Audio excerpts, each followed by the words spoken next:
things. Good evening, and welcome to the Glendale Civil Service Commission meeting of April 28, 2010.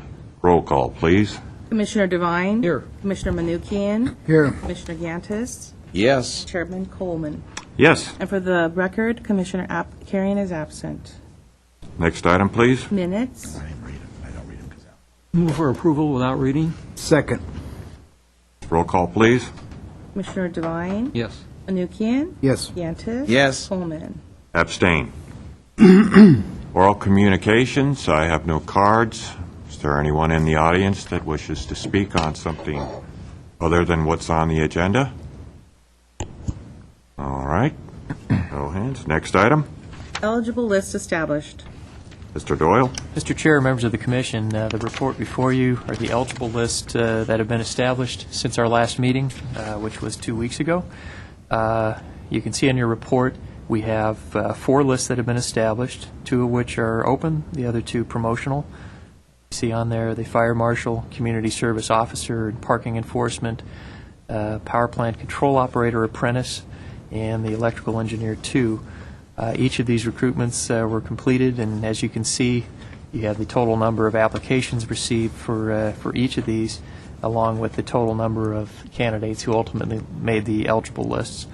If you have any questions about these lists or these processes, be happy to try and answer them. I think most of my staff is here, those who conducted these processes. So. I just have one comment.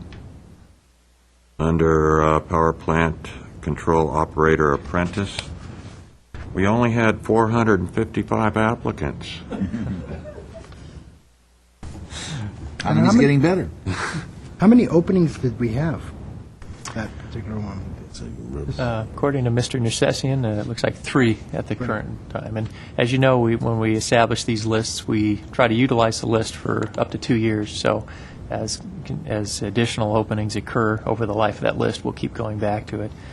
But members of the Commission, that truly is a sign of the economic times when you see that many applicants for opening, and it's actually it's somewhat depressing to see that many people coming in to our civic auditorium to test for a position, knowing that it's almost like a lottery to get that job. So anyway, but we try to be as fair as possible in the course of the examination process and really do our best to get very well qualified and prepared candidates. And ultimately, we do think we have that. There was a written exam and an oral board for this one, and we do have a list of 25 eligibles. So, Where did the majority of them drop out? Was after the application was filed, they didn't qualify, or after the written, or after the oral? Would you say you lost most of the candidates? Mr. Chair, members of the Commission, typically the drop-off occurs after the written.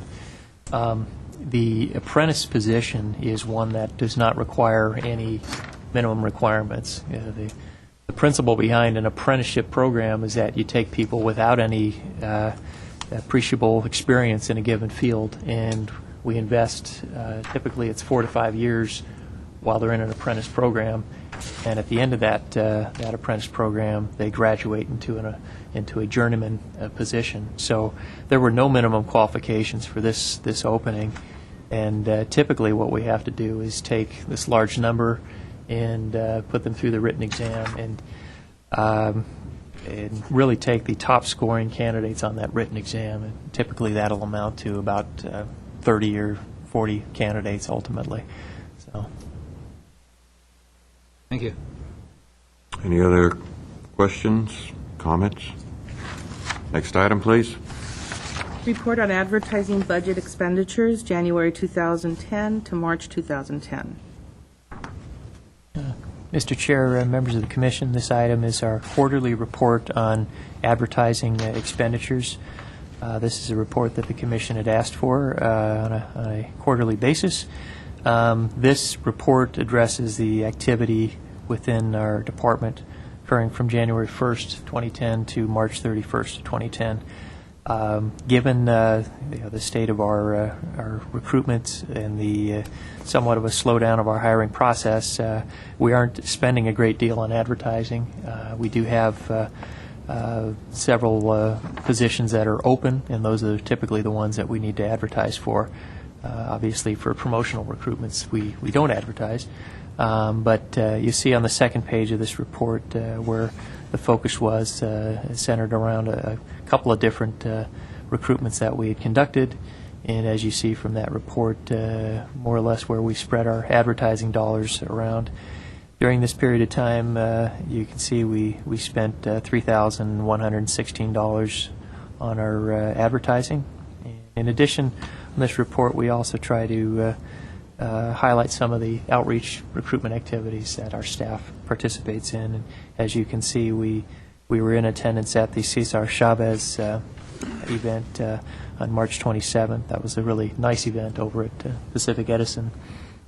And we also participated in the Glendale Community College job fair, which is a good way to meet some of the young kids up at the college interested in moving on. So with that, if you have any questions, I'd be happy to try and answer them. And Ms. Akopian from my staff prepares this report, and she is here too if you have questions. Any questions, comments? Hearing none. Next item. Revised class specification for approval, integrated waste supervisory and integrated waste collection series. Mr. Chair, members of the Commission, this is revisions for existing job class specifications. There's actually two of them here. One of them is the Integrated Waste Management Supervisory Series. The other is the Integrated Waste Collection Series. The Management Series is the series that includes everything from supervisor on up, including the administrator level. The Integrated Waste Collection Series addresses the two primary occupational classifications in this series, the Integrated Waste Worker and the Integrated Waste Truck Operator. The majority of the positions within this series are at the truck operator level, which quite an extensive staff there. The revisions to this specification are not major.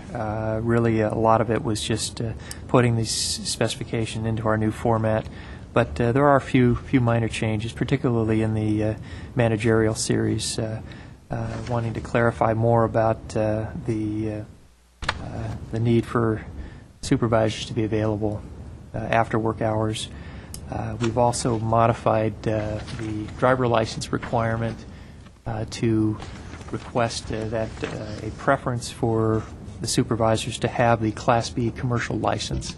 It's not a mandatory requirement, but it's something that we would like to have on occasion when they'll either need to move one of the trucks or go out and test a piece of equipment, something like that. It's always handy to have the supervisory personnel to have that license. By the way, that license is required of the truck operators at the lower levels. Also, a significant change that occurred in this series. I think it was last year where they put the street sweeping operation under integrated waste management, as it's a sort of a related function, and many of you may be aware that our integrated waste operation is an enterprise. It's a self-sustaining and actually quite profitable operation, which is pretty well run. So with that, you can see some of the changes. They are not too major, but they are here. Any of the new language items are underlined, each of these specifications, and anything that's been removed has been stricken and pulled off to the side. We also have a organization chart here to show how the department is organized. So with that, be happy to try and answer any questions you may have. And once again, Ms. Akopian from my staff is here to answer any specific questions. So. I have a very specific question, and it deals specifically with the integrated waste collection series. Under definition, on page 1, under supervision, performs manual work in the collecting of combustible and non-combustible refuge, recyclables, and yard trimmings throughout the city. Under requirements, knowledge, skills, and abilities, other characteristics, experience, education, and training, I don't see anything here that would indicate that these integrated waste the integrated waste collection series has any training in dealing with collecting combustible materials. And that's a real major concern of mine. And I'd like somebody to address that. Are you able to? This is Ms. Jacobian. Chair Gantis, Commissioners, Rosie Akopian, Human Resources Analyst. I do appreciate you bringing that to my attention. I personally do not have the knowledge of the combustible versus non-combustible, other than everyone that's hired into this position does go through a strenuous training process. I will be happy to report back. Unfortunately, we weren't able to have staff here representing the department at the moment. Well, So I I'm can't just speak picturing in my own mind. Excuse me. Bless you. In my own mind's eye, an apprentice on probation picking up refuge and not even recognizing a combustible that he or she might be throwing into a trash truck. And halfway down the hill, the whole truck blows up. It's a real concern, and I think it needs to be addressed. I certainly am not trying to be argumentative. I'm trying to fix a situation here that appears to be a real problem. Yes. Sure, again. Let's try and break down what these people do. I take it the integrated waste truck operator is the driver, basically, of the truck that has the arms that pick up all that stuff. Isn't that correct? Excuse me, correct, yes. What does the integrated waste worker do? They are, in a sense, the assistants to the truck operator. So we have two people on the truck? Certain routes have two, and certain routes have a single person. It depends on whether it's residential, commercial, and then... Certain routes have 3 They and do? I've seen that, too. on my street. On my I only street. have one. That's because I'm such a, I guess, high. Usually, single-family home routes have one operator with the, with the lift that picks up the containers. The trucks that pick up the recyclables Correct. Same truck. Yeah, goes around. generally have a driver and 2 individuals that hang off the back of the truck. And they are the ones that are actually picking up, not the recyclables, the trash bins. And they are literally, manually connecting them to the truck, and then it goes into the bin. Do you mean the large containers for Yes. apartment buildings? Yes. Yes, they actually push them out into the street, and then the vehicle will come. And yes. individual household trash cans. Sometimes. I guess some areas they do. It's possible. I live up on Adams Hill. The streets are extremely narrow, It's charitable. so you have to have a trained driver. Absolutely. There are generally a trash can, a recyclable can, and then a trimming can, just on my street alone. almost everybody puts all three of those out on Thursdays. Correct. And I like to sit on my porch and read, and I've got a bird's eye view of what goes on when these guys drive by. Right. So I've seen it Okay. on numerous occasions. Well, again, we have actually the waste workers are the guys that hang on in particular Correct. in apartments. That could be they're going to go and actually push those things out on the street for the driver with a different kind of a machine, obviously. I guess, Mr. Coleman, that's well and good, but I don't think they ever look inside to see what's in a trash can, do they? Or what we're They training can't- them to do. They can't help but see what's coming out of the individual household trash bins. It goes right into a bigger bin into the truck. I don't know, is it, are all of So them? all I'm saying is there very well might be combustibles either in a residential trash can or a recyclable can or even in a tree trimming, can. And if these workers that are hanging off these trucks aren't trained in dealing with combustible materials, I think we've got a problem on our hands. From conversations I've had with the department supervisors about the different training programs that they have and, what the different employees. If that is the case, I would like to see evidence of that. Because there's nothing in the specs here, Ms. Akopian, to indicate that there's any training that's given that deals specifically with combustible items. And it's a concern of mine. Could I inquire, Mr. Chairman, of our attorney? Again, we're talking entry-level people, basically, and semi. That's my concern. Yeah, but if we train, training entry-level it's kind of a higher responsibility, and I'm concerned that it might. You're basically having them determine what's combustible and what isn't, and what to pick up, et cetera, et cetera.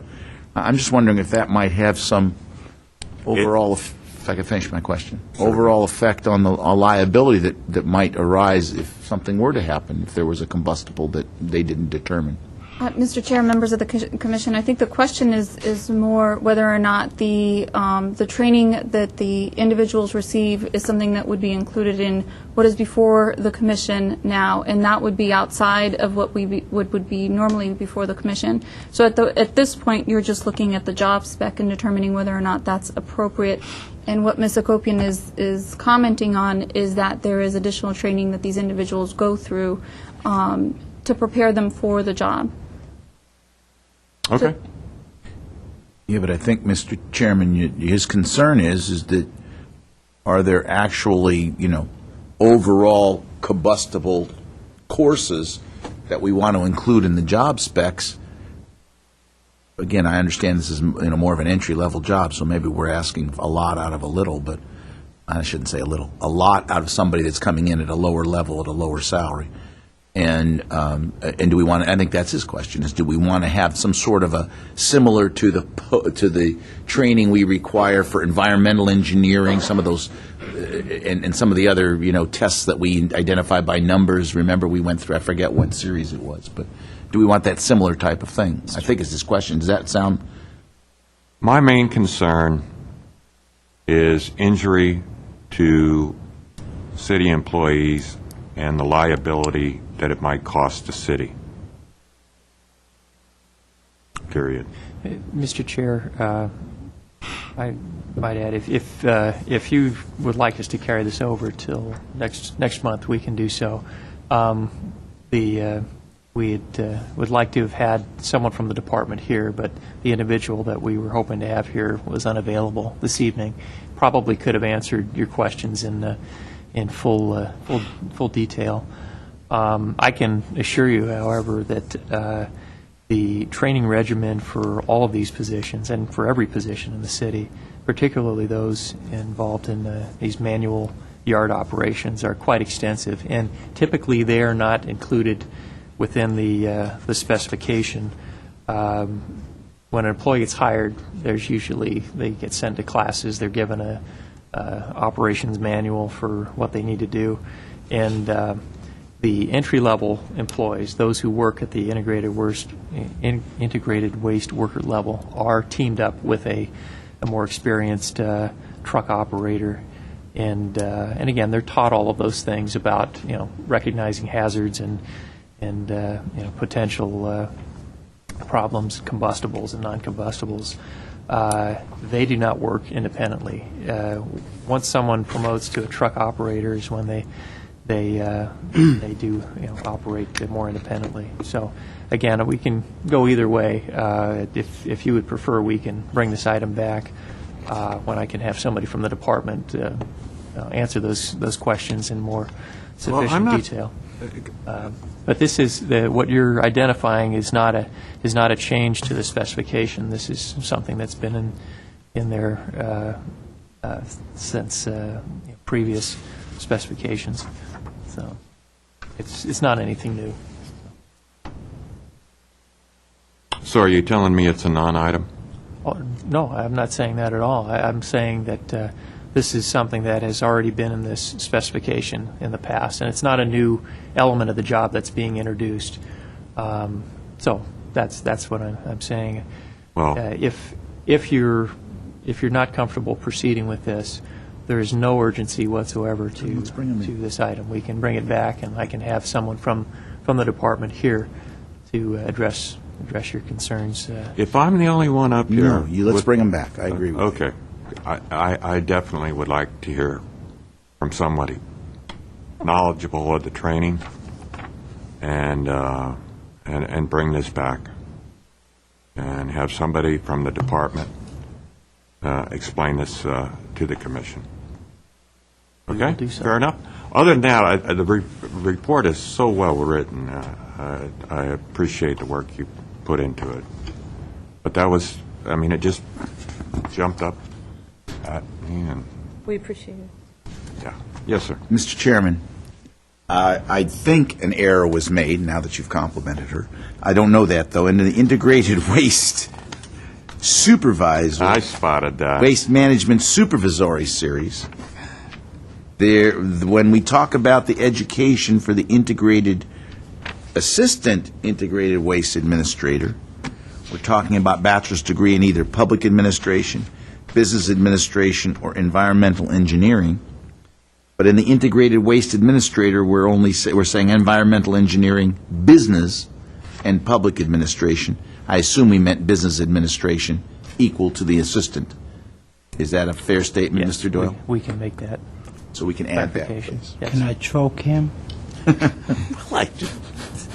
That's a good... You got to get a new hobby. I got something that Mr. Devine didn't get. That's Oh, pretty good. God. He was kidding. He was kidding, I Art. hurt my feelings.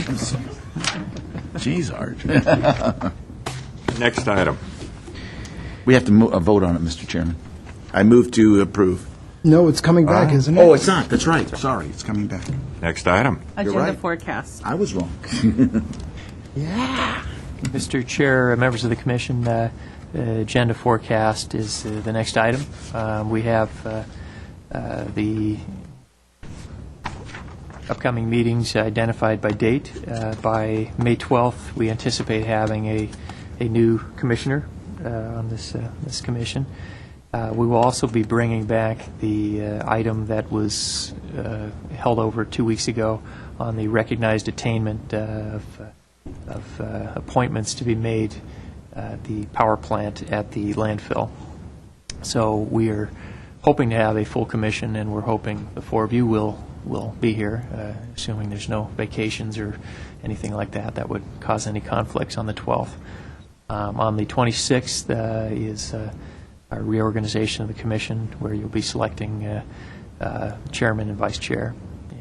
Again, the next few meetings, we anticipate other items coming up, potential additional hearings, specifications, job bulletins, things that we are quite aware of. Excuse me, Mr. Doyle, did you just indicate that you were going to bring back item 6 on the May 12th meeting? Oh, yes, we will do that. I unfortunately will not be here. It happens, it's the exact date of my wife and my 26th wedding anniversary. So I won't be in attendance on May 12th, at least not here at the meeting. So could You we... better not I was be. going to say, that might be a little more information than I'm looking forward to at this meeting. But could we put it on the 26th? Sure. We can. And you. I'll ask the rest of the commission, or if you're all planning to be here on the 26th, as of today. As of today. Okay. I will notify the Water and Power Department of that. And we'll put what's it called? The recognized attainment. Recognized attainment. That'll be the 26th That's as the well. important one. That's the one that requires a full commission. Are we okay with this? I know, can I ask these questions, Ms.? I mean, I know we've been putting this off. We're okay, there's people working, they're getting paid and everything? Yes. They're working, they're under the current private contractor. So, but we have, This isn't going to hurt us to go a month over? no. And probably makes sense anyway, because we probably for sure will have gone through all the ropes to get, if there is a new commissioner in there anyway. Yes. Okay, so we will bring that item back on the 26th, as well as the integrated waste, those two specifications on May 26th. So we'll pack a lunch for that meeting. Yes. Maybe. Okay. Next item? Reports and information. Do we have any? No, sir. Next item? Civil Service Commission under staff comments. I have a comment. I think it's a very important comment. Any of you that are familiar with this commission clearly recognize that Albert Abkarian is not here, and he will no longer be on this commission. I worked with, and I'm still going to call him Commissioner Abkarian. I worked with him for close to 8 years, and he was a vital member of the commission. He was an excellent hearing officer. His integrity goes without question. I personally consider him my brother, and I really will miss him as a commissioner. I think he was such an asset, did so much for the employees of this city, that some recognition should really be given to him for the 8 years that he put in on this commission. It's not an easy job, particularly in the disciplinary hearings. But he always steadfastly maintained his integrity, called him as he saw him, and in my opinion, he will be truly missed. Yes. On that note, Albert is a very, very unique individual that I've learned a lot from. He is the main reason why I am on this board. Albert, I've known Albert for many, many years, and Albert is an individual that stood for what was right, no matter how much pressure. He would and does the right thing. I've learned a lot from Albert, and as I said, the main reason I'm here today is because of him. And he probably had very good reasons why he did not want to return. I think between his work and family, he had a lot on his plate, but one thing that I know for sure, if and when Albert ever decides he wants to come back to this board, he is willing, ready, and able, and the only thing that is holding up is a seat. I will be the first one to put in my resignation if he was to ever want to come back, because he is much more qualified than I am on being on this board. And I wanted to thank him and for all the years of dedication that he has given to this board. That's it. Mr. Chairman? Yes. I also have served with Albert, and I think considering all the years, of course, I'm the longest serving. Unique individual that Sam said is probably a great statement for Albert. But the best statement about Albert also was mentioned by Sam and really was true. Albert always did the right thing no matter what. I didn't necessarily agree with him all the time, but to say that Albert succumbed to pressure from other people would be absolutely incorrect. I personally know that there were several occasions when Albert was pressured in one way or another and would take a position that he thought was right regardless of what the pressure was. And I admired him for that, because it can be difficult. I've been in similar positions, and it is difficult. Mr. Chairman, you said it when you said this is not an easy job. This is not a cush commission where you can take an appointment and just think you're coming here twice a month for a meeting and hearing these reports. That's like the tip of the iceberg. In fact, it's not even the tip of the iceberg. There's a lot of work, a lot of stress, a lot of, particularly in disciplinary actions. We are making decisions that affect lives of human beings that we have to face in doing that. And we're listening to people testify that you can see what's in their eyes. And it's not easy. It's very draining to do that. And I can say that, Mr. Chairman, you hit the nail on the head. Albert always was there for the hearings, always did what he thought was right, and was an outstanding hearing officer. It was always a pleasure working with him on a hearing. As you guys have mentioned, I will definitely miss him and thank him for the work he's done on behalf of not only the city, but the employees of the city of Glendale.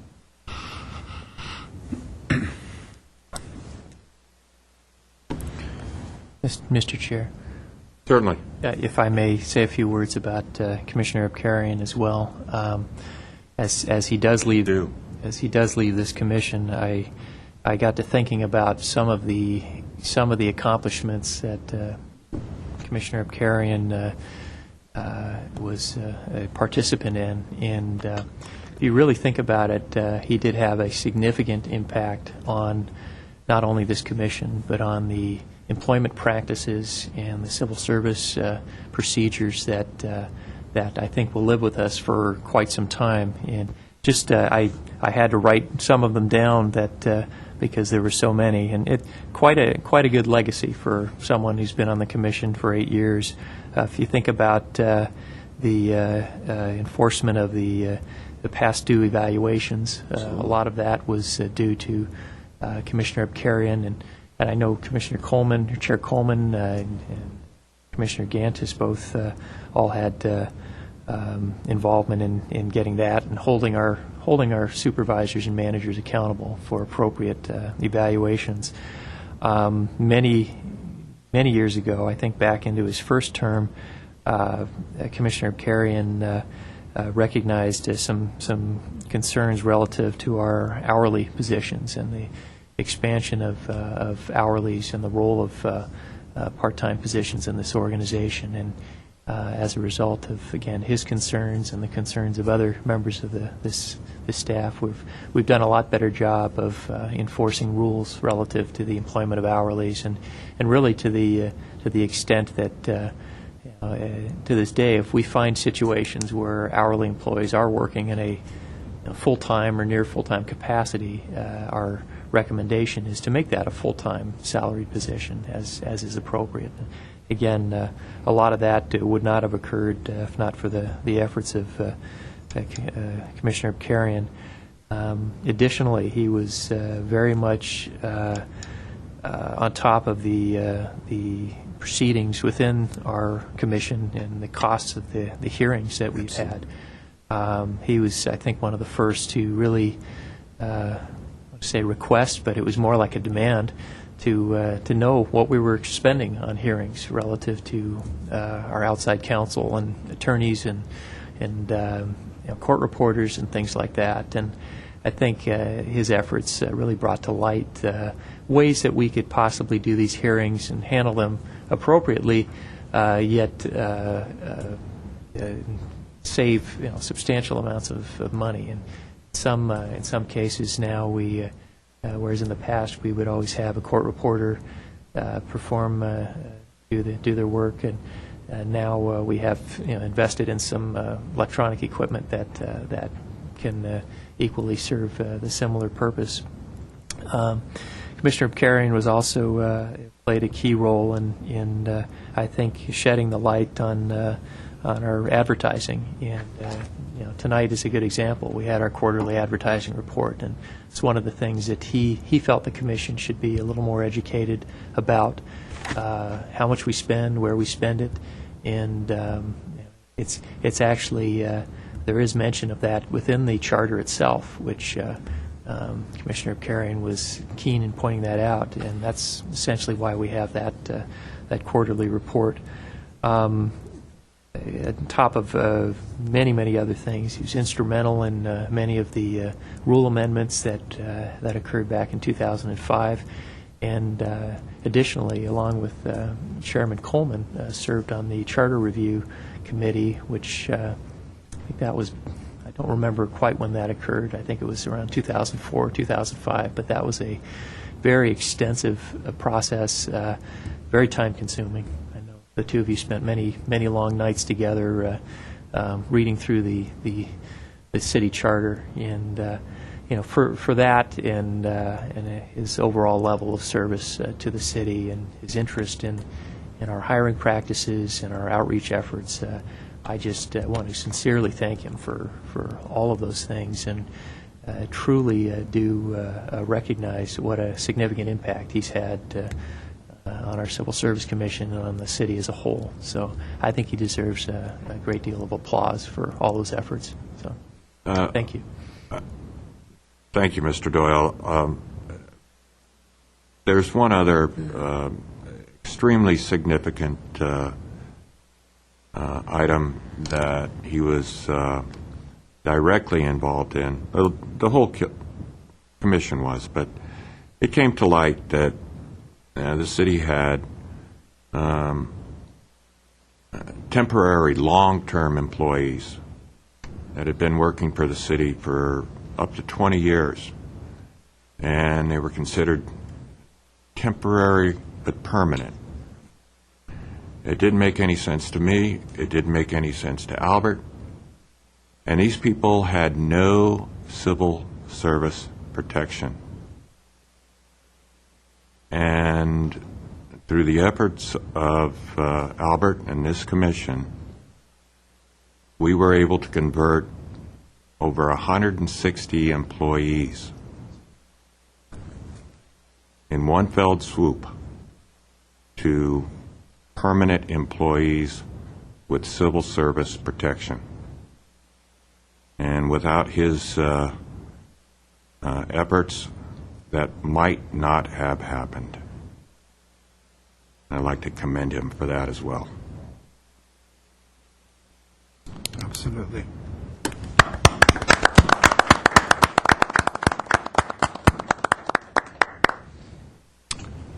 All right.